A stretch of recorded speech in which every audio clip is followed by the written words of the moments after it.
Contemplation can be experienced as an experience without a heavy overlay of the experiencer, because there's lots of space for a question to percolate on its own.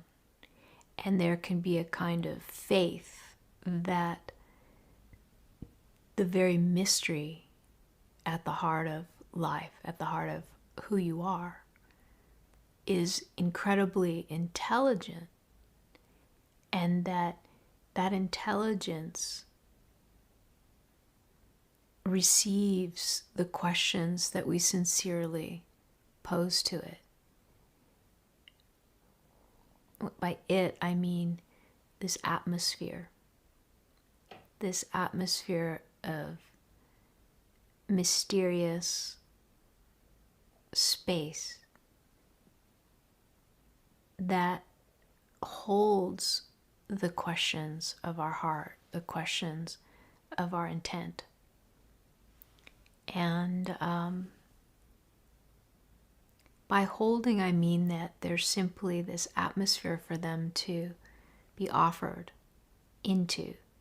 And when our questions and interests of contemplation are offered into this space of being available and present and willing to not figure things out in our mind and know in our mind, but also being willing to know and be available to what insights and shifts of perspective can come forward, then you really have this beautiful atmosphere of contemplation.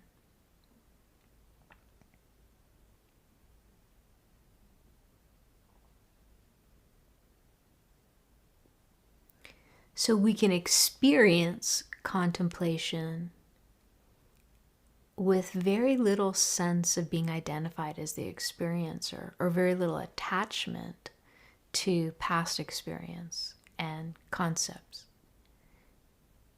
and content of our emotions. And I think that opening to this intelligence that's not locked in the dualistic paradigm is paramount on a path of realization, or a path of becoming more conscious. It's paramount. And I'll tell you why. People write in, and I really can relate to some of what they're saying. They'll talk about a pattern that's just been with them for as long as they can remember, or since they were very young. It could be a pattern of feeling abandoned, or a pattern of being rejected, a pattern of feeling like they need to have an approach or a plan, or many things that people have written in about, not just today for tonight's broadcast, but really throughout so many of my years of being in this role.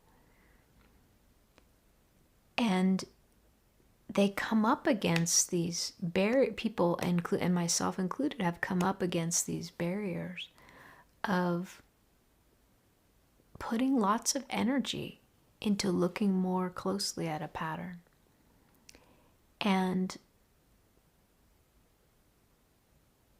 maybe doing lots of therapy and lots of processing and lots of being with and lots of holding and comforting and our inner child and all kinds of things.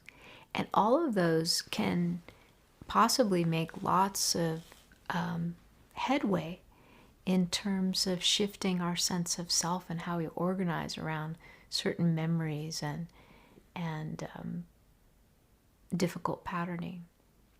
However, when we come up against these boundaries where we just can't quite seem to know ourselves free of certain patterns, even if we've given a tremendous amount of time to resolving them, I think it really requires stepping into a different paradigm where we are willing to offer that pattern or our interest or our prayer for that pattern to shift or resolve to a whole other order of intelligence. And so if you're a person who is open to prayer, you can use prayer as a way to connect to your heart and your deep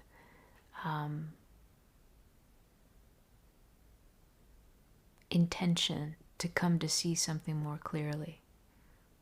And I phrase it this way because sometimes we get hijacked by the desire of wanting. Like, I want it to be different, I want it to be different, I want it to be different. And that gets so energized that we get caught in this push and pull again of rejecting our experience and wanting something else. It's that whole push and pull of desiring, relief and grasping after that and pushing and rejecting away our experience. And contemplation is a totally different mode of being. It's a way of stepping out energetically, stepping out of that push-pull, sensing who and what we are that's not touched by the push and pull, that gaze of eternity again, that sense of stopping, that forward momentum that's, caught in the paradigm of time or, referencing and carrying things from the past. It's a sense of stopping here and now.